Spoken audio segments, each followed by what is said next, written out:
आज हम पढ़ेंगे कक्षा 10 का जो एक चैप्टर है त्रिकोणमिति का परिचय। त्रिकोणमिति के परिचय में हम देखते हैं, सबसे पहले हमको समझना है कि समकोण त्रिभुज है क्या। समकोण त्रिभुज में ही जब त्रिकोणमिति की बात करते हैं तो समकोण त्रिभुज का नाम जरूर आता है। जैसे ये ABC एक समकोण त्रिभुज है जिसमें जो कोण B है इस पर 90 डिग्री का कोण, 90 डिग्री का कोण मतलब समकोण।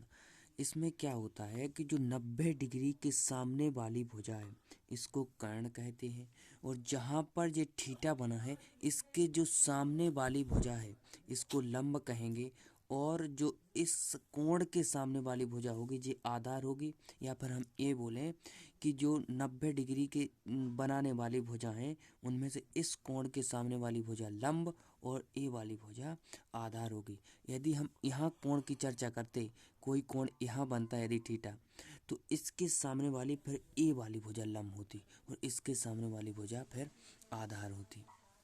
यदि इतना समझ में आया है समकोण त्रिभुज, तो अब हम देखते हैं कि त्रिकोणमितीय अनुपात क्या होते हैं।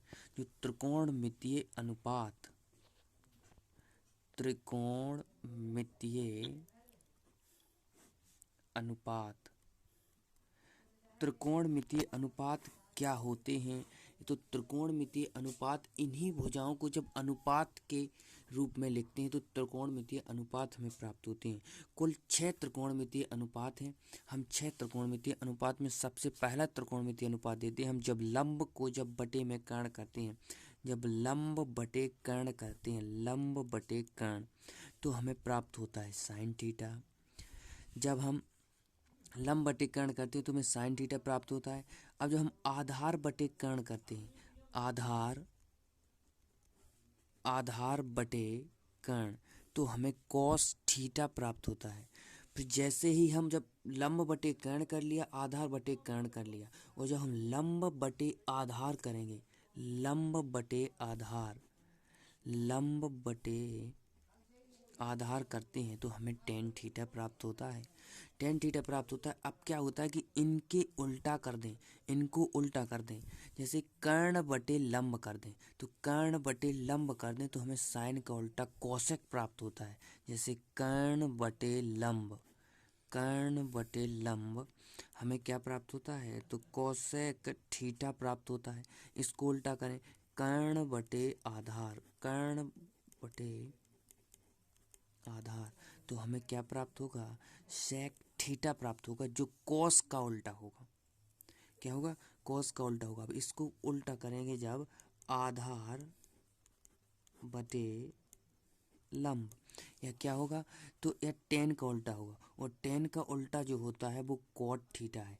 क्या समझिए कि साइन का उल्टा कॉसेक हो गया, कॉस का उल्टा सेक हो गया, और टेन का उल्टा कॉट हो गया। बात समझ में आई। हम इसको ऐसे भी लिख सकते हैं कि जो साइन थीटा, साइन थीटा बराबर 1/कोसेक थीटा, या इसको ऐसे भी लिख सकते हैं कि कोसेक थीटा बराबर 1/साइन थीटा। इसी तरीके से अन्य त्रिकोणमितीय अनुपातों को भी लिखा जा सकता है। जैसे कॉस थीटा है, कॉस थीटा, इसको 1/सेक थीटा लिखा जा सकता है, 1/सेक थीटा, और सेक थीटा को 1/कॉस थीटा लिखा जा सकता है। जो सेक थीटा है उसको 1/कॉस थीटा लिखा जा सकता है। ऐसे ही इसको लिख लेंगे, टेन थीटा है, जो टेन थीटा है, टेन थीटा को 1/कॉट थीटा और कॉट थीटा को 1/टेन थीटा लिखा जा सकता है। यदि इसकी जब आगे ज़रूरत पड़ती है तो हम इसको इस तरीके से भी लिख सकते हैं, जैसे ए वाला है sine theta into cosec theta, इसका यहाँ पक्षांतर करेंगे, sine theta into cosec theta equal to 1। देखो साइन थीटा, साइन थीटा इसका यहाँ पर गुणा कर, sign theta into cosec theta बराबर 1। तो यहाँ से ए वाले भी सूत्र हमें प्राप्त होते हैं। जैसे यहाँ देखें तो यहाँ पर क्या होगा, cos theta into sec theta बराबर 1। यहाँ पर देखें यदि तो cot theta into tan theta बराबर 1। तो इस प्रकार से हम देखते हैं त्रिकोणमिति का परिचय। आगे की वीडियो में हम ये भी समझेंगे कि त्रिकोणमितीय जो अनुपात हैं उन पर आधारित जो सवाल है 10.1, इस प्रश्नावली को हम अच्छे तरीके से समझेंगे।